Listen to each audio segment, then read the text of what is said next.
What makes a story? What's the difference between the epic moments and the ones that simply pass you by?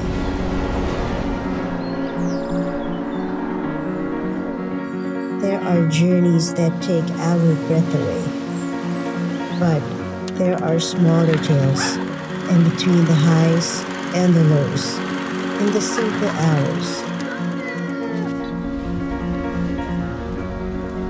A storyteller knows that there is always something to share, big or small.